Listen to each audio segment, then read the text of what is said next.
네, 정치권 주요 이슈들 여야의 시각에서 짚어보는 정치 좀 아는 누나들, 최민희 전 의원, 진수희 전 의원 오늘도 나오셨어요. 어서 오십시오. 안녕하세요. 네, 안녕하세요. 안녕하세요.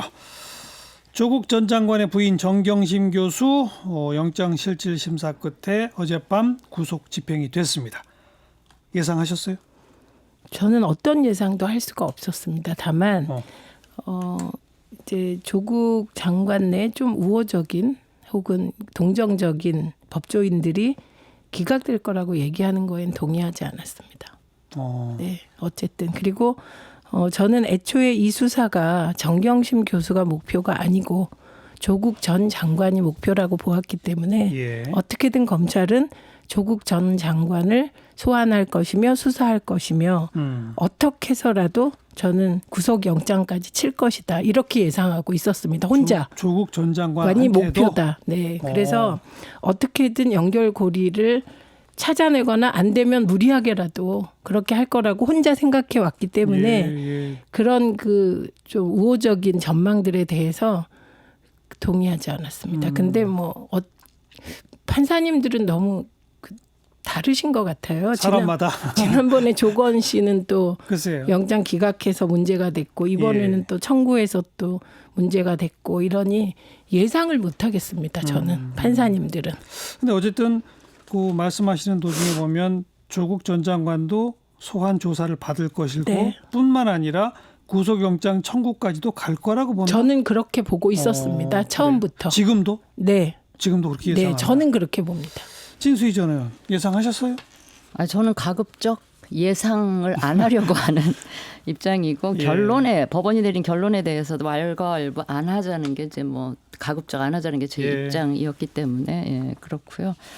근데 저는 어제 그 결과를 보면서 법원의 판단은 존중하고요. 보면서 뭘 느꼈는가 하면 검찰이 사실 살아있는 권력을 수사한다는 게 결코 쉬운 일은 아니잖아요. 사실은 그 알게 모르게 보이는 보이지 않는 수사 압박 뭐 이런 게 있었음에도 불구하고 매우 탄탄하고 치밀한 수사를 했구나 하는 걸 느꼈고요. 어제 저는 그 영장 심리에 들어간 시간이 한 6시간 50분, 7시간 가까이 되잖아요. 그랬다면서요. 그런데 그거에 비해서 결론을 내는 시간은 12시 조금 넘어서 냈기 때문에 그 기존의 다른 간단한 그 영장심사의 경우에 비해서도 그 심리 후에 판사가 결론을 내리는 시간은 오히려 굉장히 짧았다 하는 걸 보면서 그 영장 심리 중에 변호사들하고 검사들이 아주 치열한 공방을 했다는데 그 과정에 이미 판사는 그 심리 과정에서 이미 상당 부분 구속의 필요성하고 관련된 심증을 좀 굳히지 않았나. 그래서 비교적 심리 이후에 결론을 내리기까지는 그렇게 많은 시간을 필요로 하지 않았구나 하는 그 생각을 했고요. 어쨌든 제가 그걸 보면서 윤석열 총장이 특수수사통이잖아요. 그래서 역시 그런 특수수사 관련해서는 매우 능력도 있고 그다음에 이제 그 사람에 충성하지 않고 권력의 눈치를 안 본다라고 했던 그 말과 본인의 행동이 다르지 않았구나 하는 거를 저는 느꼈습니다. 조국 전 장관 소환 조사 뭐 이런 거에 대한 전망은 어떻게 예상하세요? 소환은 당연히 할 것 같아요. 왜냐하면 정경심 씨한테 적용된 그 혐의나 이런 거를 보면 조국 교수하고도 연결된 부분. 일단 그 자녀 입시 관련해서는 서울대 공익인권법센터에 그 건이 하나 있죠. 그 건은 또 있고요. 그다음에 그 사모펀드 건 관련해서도 설사 조국 당시 민정수석이 몰랐다고 해도 그 공직자윤리법에는 그 해당 공직자의 가족 중에 누구라도 주식에 직접 투자하면 안 된다는 게 돼 있기 때문에 뭐 조사 필요성은 분명히 있다. 그리고 이제 오늘 하나 드러난 게 그 WFM 주식 차명으로 매입할 때 조국 수석의 계좌에서 뭐 5천만 원인가 나갔다는 것이고 그 주식을 당시 시세보다 싸게 사면서 2억 4천만 원 정도 싸게 샀고 그 액수가 그러니까 뇌물이 아니냐라는 그런 그 의심을 검찰은 하고 있는 것 같아요. 근데 재밌는 거는 재밌다고 표현하는 게 맞는지 모르는데 오늘 아침 어떤 한 시사 프로에서 여당의 그 검사 출신 조응천 의원이 나오셔서 내가 담당 검사라면 그 뇌물 수수 의혹으로 아주 집중, 그 부분에 한해서 집중적으로 수사를 할 것 같다. 뭐 이런 얘기를 또 했더라고요. 네. 너무 길게 하셔서. 네, 말씀하세요. 하세요. 네. 우선 저는 이 구속영장 이해가 안 갑니다. 왜냐하면 이제 도주 우려, 증거인멸 우려, 그다음에 이게 범죄 소명 부분인데 나머지는 뭐 그렇고 증거인멸 부분이 검찰의 얘기가 앞뒤가 안 맞습니다. 왜냐하면 증거를 충분히 모았고 그리고 마치 다른 스모킹 건이 있는 것처럼 얘기했을 뿐만 아니라 7, 80군데를 압수수색했고 그런데 무슨 증거를 인멸할 게 있다는 건지 저는 이 부분이 납득이 가지 않습니다. 그리고 지금 말씀하신 WFM의 경우 이제 또 언론의 피의 사실을 계속해서 이제 흘리고 있는데 제가 확인하고 온 피의 사실만 해도 크게 3가지 갈래의 피의 사실이 또 나왔습니다. 근데 이런 식으로 검찰이 계속 조국 전 장관이 사퇴한 이후까지 이렇게까지 피의 사실을 흘리고 언론과 한 몸이 돼서 조국 전 장관을 겨냥하는 게 무엇 때문인지 사실 잘 모르겠습니다. 저는. 이게 낙마까지 했는데도. 네. 그리고 사실 이 사안이 그게 뇌물죄다. 조응천 의원은 검사 출신이고 뭐 그래서 그런 말 했는지 모르지만 그 또한 자료를 잘 안 받는지 아니면 조응천 의원은 검사라서 따로 자료를 확보했는지 그건 모르겠습니다. 그런데 여당 의원이 그 검찰에서 따로 자료를 입수해서 그렇게 얘기했다면 그것도 문제고 자료 없이 얘기했다면 또 성급한 것이고 뭐 저는 그렇게 봅니다. 그래서 진수 의원님에겐 듣기 좋은 인터뷰였는지 모르지만 제가 보기엔 좀 경솔했다. 그리고 그런 자료가 있다면 사실은 당 지도부와 공유하는 게 맞지 않습니까? 그래서 어떤 그 입장을 정하는 게 맞는데 이도저도 아니라면 경솔했다 이렇게 생각합니다. 그리고 구속을 했다고 그래서 유죄라는 거 아닙니다. 물론 재판 이제 받아봐야 하는 재판 거죠. 과정을 통해서 진실이 뭔지 드러날 것 같고 영장실질심사는 비공개로 진행됩니다. 증인도 하나도 없습니다. 그렇기 때문에 이거는 이 사태의 실체적 진실을 밝힌 게 아닌데 실체적 진실이 밝혀진 것처럼 하는 것 또한 경솔하다고 생각합니다. 제가 조응천 의원 말씀을 전해드린 거는 그러니까 우리 같은 사람이 이렇게 그 사건을 보는 거랑 또 검사 출신이 보는 거랑은 이런 또 차이가 있구나 하는 점에서 제가 재밌다라는 표현을 쓴 거고요. 그다음에 판사의 영장 발부 그 문에 보면 어떤 구절이 있냐면 그동안의 수사 과정에 비춰볼 때 증거인멸 우려가 있다 이렇게 표현을 했단 말이에요. 그거는 아마도 그 노트북의 존재 때문에 그런 것 같아요. 그 노트북의 그 PB가 자산관리인이 분명히 전달해줬다 그러는데 지금 아직 못 찾았죠. 못 찾은. 아닙니다. PB가 노트북 가방이라고 얘기했어요. 가방. 그리고 서류를 넣고 다녔다는 거고. 그러니까 주장이 팽팽하게 엇갈리는데 그거를 자꾸 검찰 입장에서 언론이 쓰기 때문에 문제인 거고 그 PB는 노트북 가방이라고 얘기했다고 하는 거 아닙니까? 어쨌든 검찰이 법원에 구속영장을 청구하는 것이고 영장이 발부될지를 결정하는 것 역시 법원이기 때문에 이것이 물론 1심 판결 뭐 2심 판결까지 간 건 아니지만 영장이 발부됐다는 것이 검찰의 수사에 대해서 사법부도 일정 정도 소명됐다고 보는구나라고 해석하게 되는 것이 상례입니다. 뭐 그 점은 진수희 전 의원 언급하신 대로 맞고요. 그러나 그것이 모든 진실이 다 드러났다라고 말할 수는 없다라는 최민희 전 의원 말씀도 또 하나 제가 말씀드리는 맞는 얘기죠. 명판사가 조건 씨 영장 기각했을 때 난리를 치지 않았습니까? 그렇게 하지 않을 뿐이지 판사님들은 너무 다르십니다. 판사 개개인이 판단의 근거가 너무 다르다. 이것까지 꼭 말씀드리고 싶습니다. 그렇죠. 근데 또 사실 우리는 사법부를 통칭하는 또 그런 버릇이 있기 때문에 판사 한 분 한 분 가지고 또 신상타의까지 가면 이것 또한 또 하나의 문제가 될 수 있어서 그 점은 이제 좀 마무리를 짓도록 하고요. 자, 지금 이제 오랜 기간 조국 정국 해서 왔는데 사실 정작 정기국회에서 제일 중요한 건 내년도 예산심입니다. 그리고 지금 이번 주에는 대통령이 직접 국회까지 가서 시정연설이라고 예산안을 국회에 제출하는 그런 연설까지 했습니다. 이번 예산은 513조가 넘어요. 500조를 처음 넘긴 것이고요. 슈퍼 예산. 울트라 슈퍼 예산. 뭐 여당 쪽은 이렇게 확장 예산이 필수적이다라는 주장을 펴고 있고 문제 제기하시는 분도 있는데 어떻게 보시는지 예산에 대해서 평가를 좀 해보죠. 최민희 전 의원부터. 우선 저는 지금 정권을 자유한국당이 잡고 있어도 확장 예산했을 거라고 봅니다. 그리고 IMF가 어저께죠. 아시아 국가들의 경제가 좀 우려스럽다. 그래서 확장 재정을 해야 한다라고 권고했고 IMF는 계속 그렇게 하고 있습니다. 다행히 대한민국의 부채, 국가 부채 수준은 확장 재정을 해도 감내할 만한 수준이다. 그래서 우리나라가 거시 경제 안정성이 세계 제1위잖아요. 그래서 물가 관리와 부채 관리를 잘 해왔다는 것이죠. 그래서 확장 재정을 통해서 민생을 부양하고 경기를 부양하는 건 보수 정권이든 진보 정권이든 지금 이 시점에 정권이 있으면 다 했을 거라고 생각합니다. 다만 국회가 해야 될 일은 확장 재정이라고 하면 제대로 쓰여야 되는데 혹시 예산만 확장해 놓고 잘 쓰이지 못할 수가 있잖아요. 그렇죠. 그러니까 그런 걸 꼼꼼하게 국회에서 들여다봤으면 좋겠습니다. 네, 진수희 전 의원. 저도 지금 우리 경제 상황이 확장적 재정 정책을 써야 되는 필요성에 관해서는 인정을 하고요. 왜냐하면 너무 이게 경기가 가라앉고 있기 때문에 가라앉는 경기를 좀 이렇게 받치는 차원에서라도 돈을 좀 많이 풀어야 될 필요가 있다는 걸 인정을 합니다.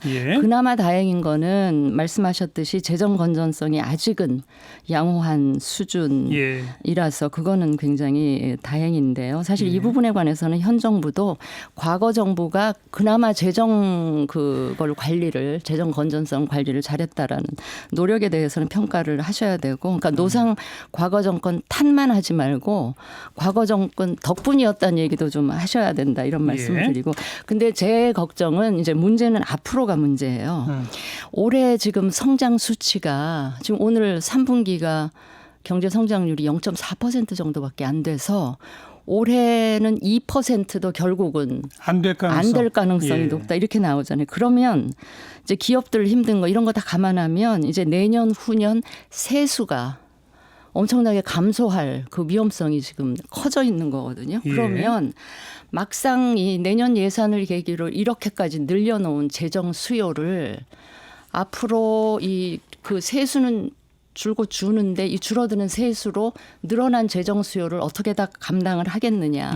그러면 지금은 재정 건전성이 그나마 양호하지만 앞으로 수년 내에 이게 엄청난 그 불행한 상황이 올 수도 있겠다라는 걱정이 들고 한 가지 더 만약에 재정 그 확장 정책을 써서 그 돈을 퍼붓는 게 마중물의 효과를 내면 정말 좋겠는데 그게 혹 밑빠진 독에 물 붓는 효과로 귀결될 위험성에 대해서 저는 그 염려를 하는 거고요. 그다음에 늘어나는 예산의 상당 부분이 투자에 쓰인다면 그건 언젠간 수익으로 돌아오니까 그나마 괜찮은데 혹시 복지라든지 정부발 일자리 만드는 이런 일, 그러니까 소모성이고 소비성 예산으로 쓰이게 되면 그 위험은 훨씬 더 커질 거고 내년 총선을 의식한다면 그 유혹이 그 집권 세력 입장에서 훨씬 더 클 거기 때문에 이제 그런 부분이 걱정이 되는 거죠. 걱정, 우려 이런 용어를 쓰셨는데 지금 이제 야당이 조금 더 구체적으로는 내년도 제출된 예산에 늘어난 걸 보니까 주로 일자리하고 복지 쪽이더라.